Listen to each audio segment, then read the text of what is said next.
Olá, pessoal, tudo bem com vocês? Então, espero que estejam animados para mais um módulo, mais uma vez aqui em Educação Musical, mas dessa vez nós vamos falar um pouquinho das contribuições dos educadores brasileiros. Vocês vão ver que teve muita gente que contribuiu. Alguns nós vamos falar ao longo das aulas, fazer algumas lives práticas e alguns não foram mencionados no guia, né? Porque o conteúdo nosso, para não ficar muito extenso, mas a gente vai estar vendo aí um pouquinho da contribuição deles para a área da educação musical, de forma geral, né? Inclui instrumento, teoria, improviso. Vocês vão ver que muitos trabalham com processo de improvisação e espero que vocês gostem, né? Para não perder o costume, qualquer dúvida, nós estamos à disposição aí e o que vocês precisarem, tanto para as atividades quanto também para o conteúdo da disciplina, né? Esse último módulo ele passa muito rápido. Na hora que a gente começar, praticamente já está acabando aí o módulo de 2021.4. Eu não podia deixar de começar com Vila Lobos, que foi uma referência, né? Alguns criticam um pouco algumas medidas tomadas pelo Vila Lobos, fala que ele era muito político, por causa da época do Getúlio Vargas, que ele fez muita coisa em função da parte, né, socialista política, mas, por outro lado, ele teve uma das maiores contribuições na parte do canto coral, né, para quem é da área de canto aí, né, Sinara? E ele contribuiu muito com um dos maiores corais, o maior número de vozes possíveis aí da população que nem sempre tinha acesso a essa área de música, a área musical, através do canto, principalmente, porque é justamente uma questão que não tem um custo, né? Permite um grande número de pessoas, diferente do instrumento que dá um pouco mais de trabalho. Então, o projeto orfeônico desenvolvido pelo Vila Lobos, ele foi adotado oficialmente no ensino público no Brasil, inicialmente no Distrito Federal, e a partir do ano de 1932 e também em todo o país, né? Todos os lugares aí tiveram a contribuição do Vila Lobos. E a implantação foi realizada por meio do decreto, assinado pelo então, né, presidente Getúlio Vargas, em 18 de abril do referido ano, que tornou o canto orfeônico uma disciplina obrigatória nos currículos escolares nacionais por mais de 3 décadas. Teve o ponto positivo, que o pessoal teve mais acesso à cultura, mais acesso à questão das músicas, do canto, do ensino musical. E, por outro lado, alguns acreditam que talvez esse projeto não tenha tido maior benefício, né, da implantação, por conta de ter sido capacitado professores de pedagogia, professores de outras áreas que não especificamente de música, porque na época, assim como ainda hoje, não tinha pessoas de formação suficiente para estar atuando. A nomenclatura Orfeão, né, foi utilizada pela primeira vez em 1833, professor de canto nas escolas de Paris, mas esse termo também foi uma certa homenagem à mitologia do Orfeu, né, deus músico na mitologia grega, que está vinculado à origem mítica da música e à capacidade de gerar comoção naqueles que as ouvissem. E essa relação com a mitologia está associada ao objetivo com o qual o canto foi utilizado na França, no Brasil, e também, né, aqui foi um modelo meio que copiado, entre aspas, né, adaptado aqui para o Brasil, mas o modelo original desse tipo de coral, né, de canto, veio da França. Teve um certo apoio do Napoleão na época, e o termo também se refere aos conjuntos de discentes das instituições regulares de ensino que se reuniam para cantar em apresentações e também audições públicas, por isso que aqui também não foi diferente, né? Ele tornou-se muito popular, porque tem essa questão do coletivo, uma atividade também obrigatória nas escolas de Paris, e desenvolveu o aparecimento de grandes concentrações que provocavam entusiasmo geral. De acordo com Lemos, no território do Brasil, os primeiros vestígios dessa questão do canto orfeônico indicam que o músico Carlos Alberto Gomes ele iniciou em 1910 e utilizou essa modalidade de ensino em uma escola pública em São Paulo. Não só ele, mas também outros músicos participaram dessa implantação, eles chamavam de orfeões no estado paulista. E o nome de João Gomes Júnior não pode ser esquecido, embora ele não seja tão citado nessa questão aí do canto, né?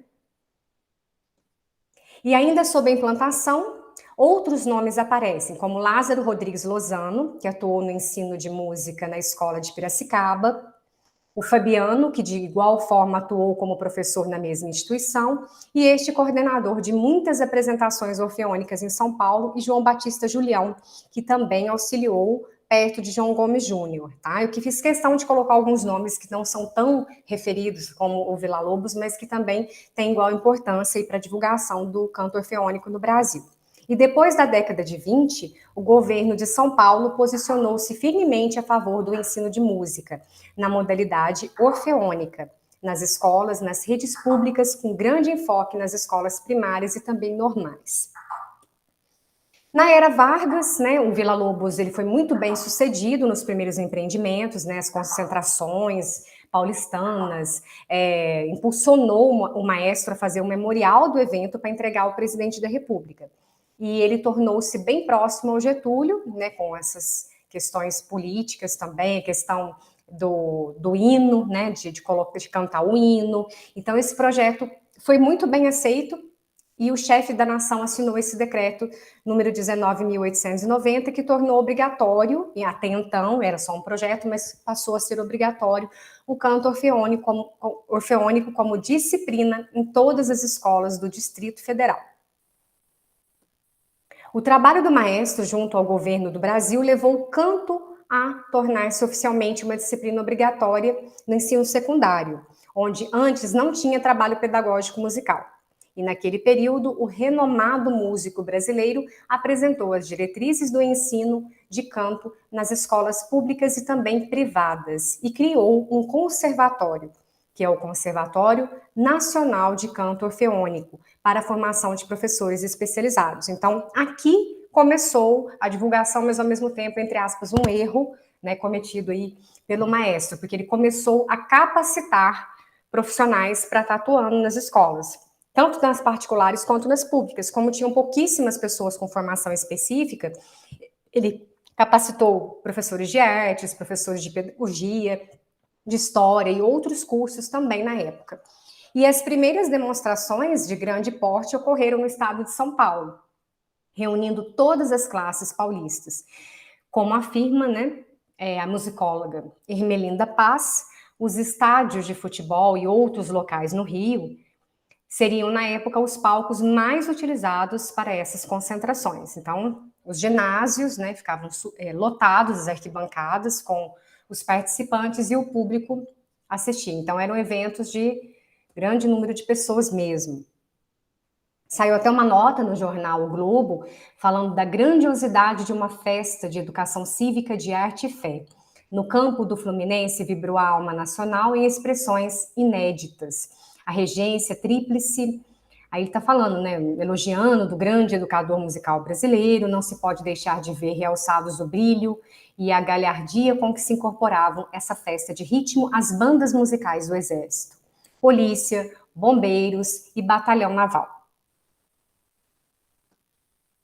Com o apoio do presidente, o Villa-Lobos organizou concentrações bem grandiosas. Então, as maiores manifestações chegaram a congregar cerca de 40 mil vozes infanto-juvenis escolares e 1.000 instrumentistas das bandas de música. Então, eram eventos bem grandiosos mesmo, saíram em capas de jornais. Foi uma coisa assim, né, de grande público. E essa coleção do canto orfeônico, como nos referimos, está organizada em 2 volumes. Então, em 1940, dividida em categorias, e acreditamos que essa organização seja fruto do apogeu do Estado Novo na época de sua publicação. Tempos em que Villa-Lobos deveria ater-se mais profundamente ao conteúdo ideológico das obras. No primeiro volume, encontramos como subtítulo seu objetivo, Canções e Cantos Marciais para a Educação Consciente da Unidade de Movimento, e caracteriza pela predominância de temas patrióticos. Então, a visão panorâmica do segundo volume, que já é em 51, demonstra, nessa fase, ele encontrava-se menos voltado para os objetivos da educação musical, por não desfrutar mais da cobertura e gigantismo do Estado Novo.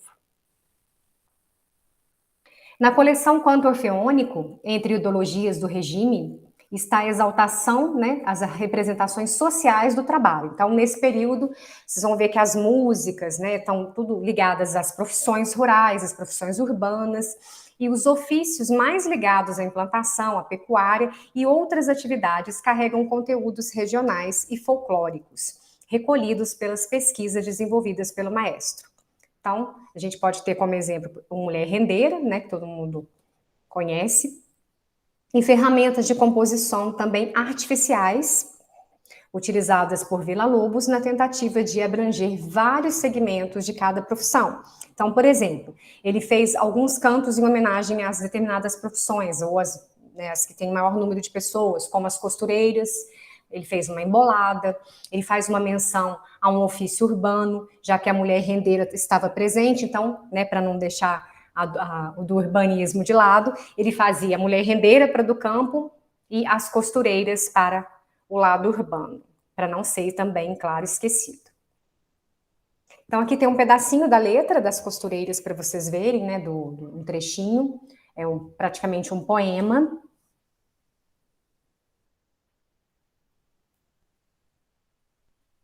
E em contrapartida, ele fez o ferreiro, que existe um vínculo com a realidade rural e urbana, mas não tem uma espontaneidade na canção. Então, é imposto na poesia o compromisso com as representações sociais do trabalho e da identidade nacional.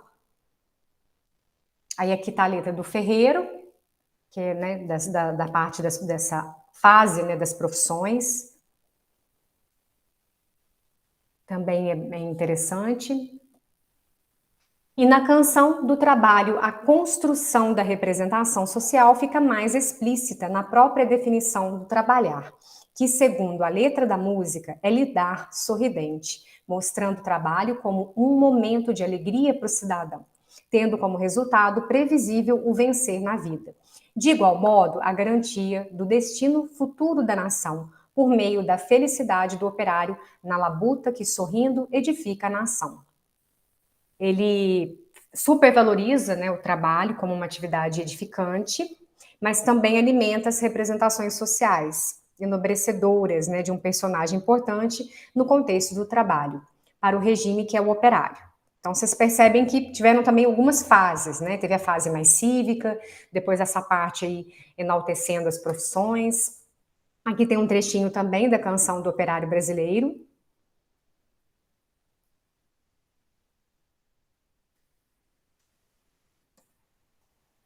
Constatamos que, a partir do Estado Novo até o final da Era Vargas, houve um grande louvor ao trabalho que se revestia numa dimensão apoteótica, na tentativa de incorporar a opinião pública ao projeto político, econômico e ideológico em andamento. E, enfim, acreditamos que o canto orfeônico cumpriu sua missão cívica, né, que é a palavra mais utilizada aí, através das diversas composições que formaram as representações das virtudes do trabalho e do bom trabalhador, associadas ao paternalismo de Getúlio Vargas.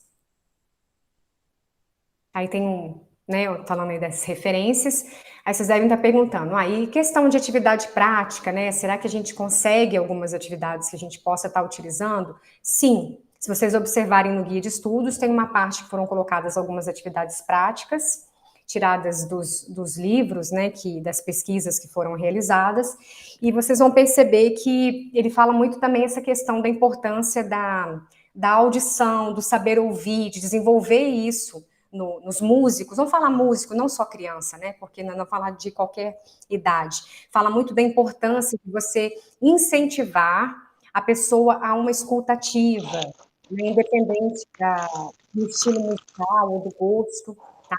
Então, o Villa-Lobos, ele tem muito essa questão do nacionalismo, como eu viu ali, ficou evidente nas letras das canções, por conta tanto da parte social e política, quanto também da parte que às vezes era solicitado no momento, né? A gente sabe que músico é assim, às vezes pediam para fazer determinada partitura, determinada obra, isso desde a época lá do Baja, isso já existia. E na época dele, teve que fazer mais no sentido do civismo, né? Do nacionalismo, até por conta também das questões da amizade, do campo, né, de amizade que ele tinha, que eram todos compositores dessa parte nacionalista, mas ele contribuiu muito, tanto para a parte do canto, quanto para a parte da divulgação da música. Talvez se não fosse ele, a gente hoje não sei se nós teríamos, né, essa oportunidade das músicas nas escolas, né? Tudo começou lá atrás, né, com as referências como nós vimos de Paris, e esses modelos foram sendo aos poucos adaptados para a realidade brasileira. E se a gente for pensar ainda hoje, né, quais as capacitações que ainda acontecem, muitas delas são para professores de música, para maestros de banda, outros não são de música, alguns autodidatas, mas de qualquer forma, esse legado dele ainda até hoje continua aí no mercado, né? A parte mais utilizada ainda é o canto coral, tá? Mas a gente não podia deixar de mencionar as contribuições e qualquer dúvida que vocês tiverem, né, além da leitura do guia, nós estamos à disposição. E sejam todos muito bem-vindos a mais um módulo e espero que vocês gostem aí do conteúdo nosso dos educadores brasileiros. Eu vou pausar a gravação, que se alguém quiser fazer alguma pergunta, não precisa ficar gravado. E mais uma vez eu agradeço a presença.